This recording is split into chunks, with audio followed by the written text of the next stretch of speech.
first episode of Late Night Baking. If you're one of my 17 Instagram followers, you'll have seen these in Instastory form over the last year and a half, but now, due to popular demand from my parents, I'm doing a full video. I thought I'd start off by making a classic chocolate cake because I am addicted to chocolate. First, you're going to grab the most important ingredient in life, sugar. You're going to want to get 2 good heaping cups of this crystal happiness and throw that in your bowl. Followed by the backbone of any cake, 2 cups of flour. Now for the flour, our oven's ready. For the flour, you don't necessarily have to, but you can sift it to give it that smoother quality, and it just sort of feels nicer when it's as powdery as you can get. In addition to sifting the flour, you can also sift the 3/4 cup cocoa powder, because that stuff is always pretty chunky.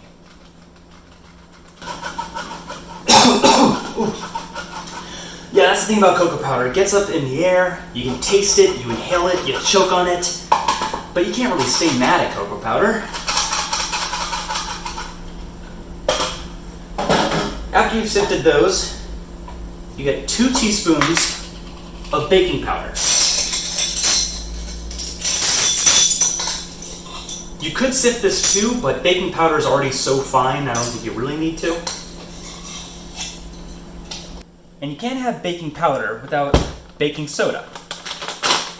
You'll want to get 1½ teaspoons of this.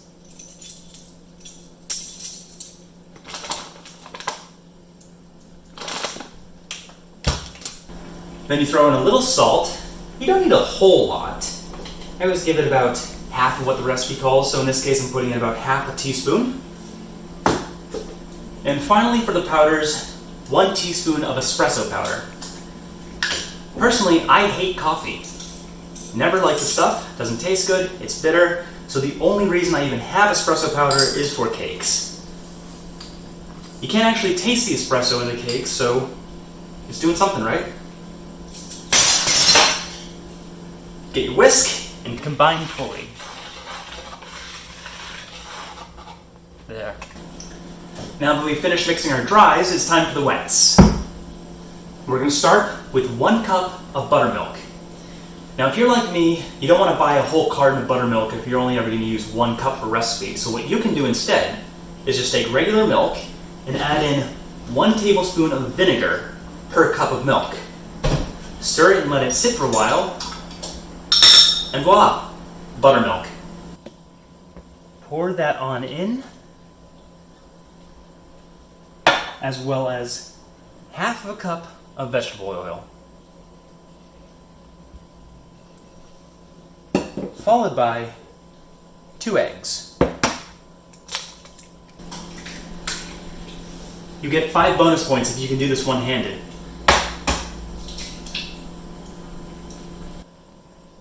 Then 2 teaspoons of vanilla.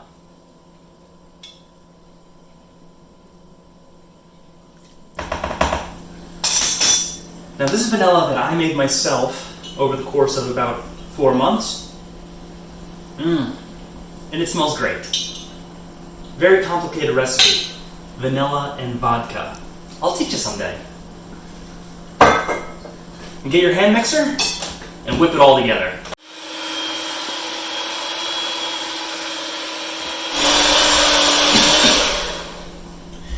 Even now the cocoa powder can still become airborne, and that yeah. It sticks in the air for a while.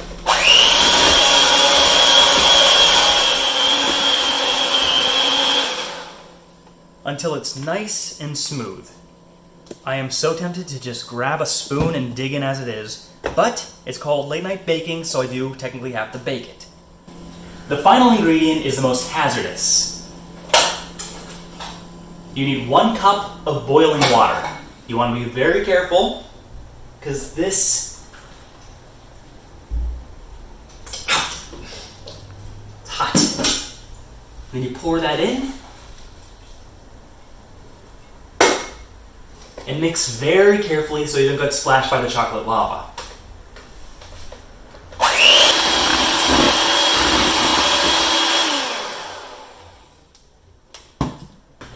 You can definitely lick the beaters later because it's delicious. Just don't forget to unplug it first. But for now, the batter is ready. You're going to get 2 9-inch pans. And not only will you want to grease them up, but it helps greatly to put some parchment paper down to prevent any sticking.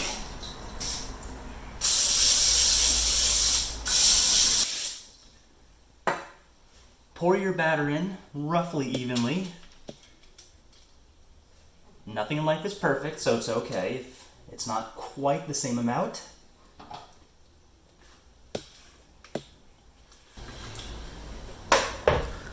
There are 2 more things we need to do before these go into the oven. One is a step that's often overlooked by people, but you raise your cake pan about a foot off the counter and just let it go. Gets the air bubbles out. 1, 2, 3. For a smoother cake. Finally, you take cake strips, simple strips of fabric, soak them in water, wring them out, and put them around your cake pan.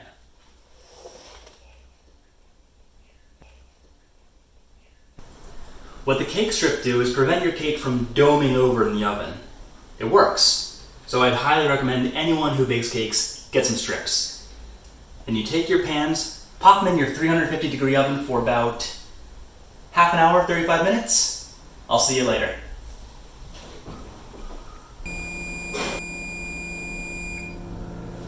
And that sound means our cakes are done.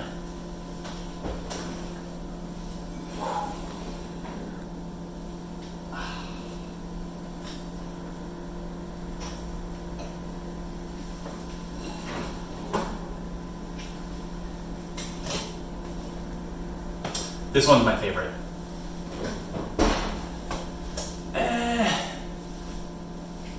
Cake strip could have worked a little better on this one. Oh well. This is going to be the cake on the bottom. To make sure things came out well, we will literally stick a fork in it. Oh, it's done. Good news.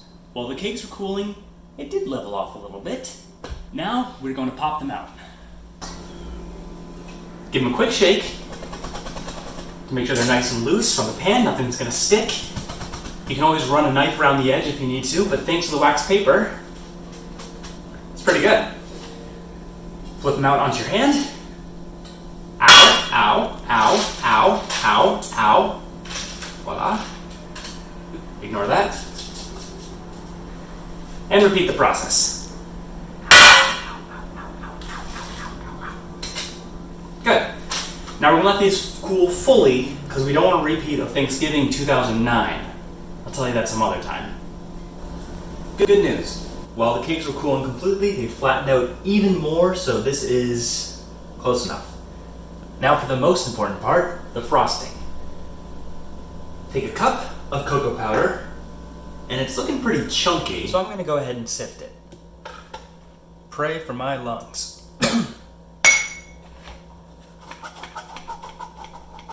With that all taken care of, we're making buttercream here, so you're going to need what? Butter. 3 sticks of butter into the cocoa powder. Ooh, that's a lot of butter, y'all. And there is no way to do this next step without making a big mess. Just letting you know now.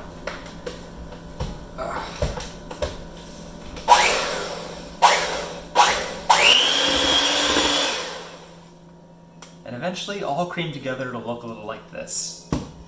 Now to make it sweet, you're going to get a lot of powdered sugar, and about half a cup of milk.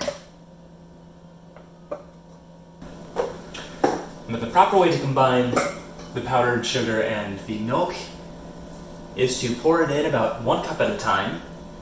You could sift your powdered sugar, but it's 11:15. I'm tired, so I'm over it. 1 cup sugar,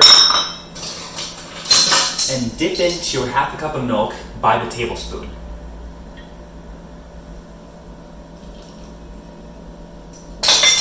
And mix. When blended in, just repeat the process. 1 cup, 1 tablespoon.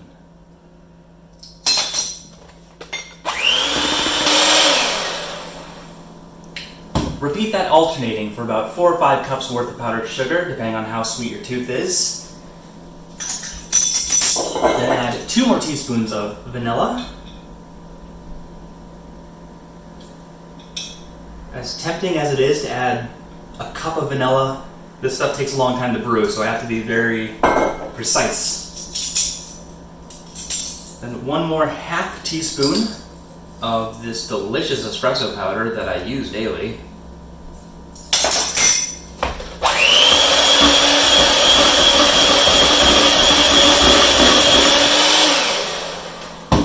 And there you have delicious homemade chocolate buttercream frosting. Ooh, that's good.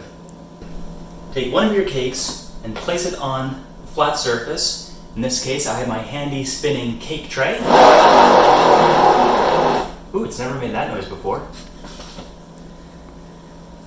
Take a dollop of your buttercream, place it on, and smooth it out with a nice spatula.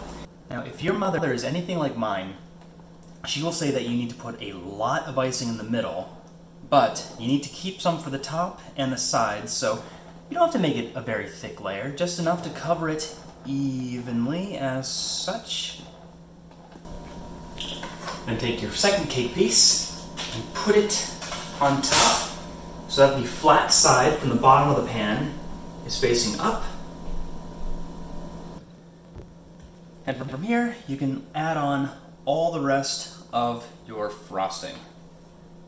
You're going to smooth it out down along the sides as such. Just going to spin and watch it cascade over the side of the cake.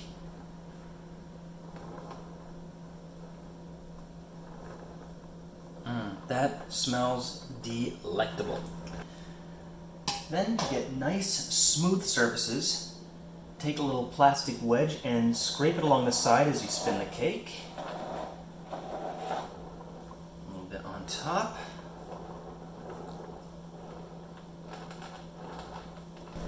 Then once it's smooth to your liking, you are left with a classic, delicious chocolate cake.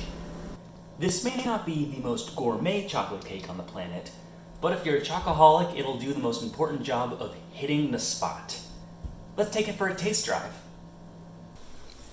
Few things in life are better than making that first slice into a complete cake.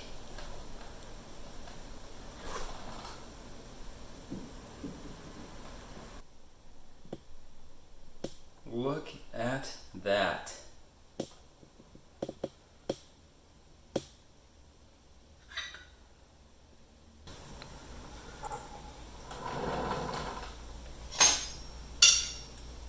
Most important part.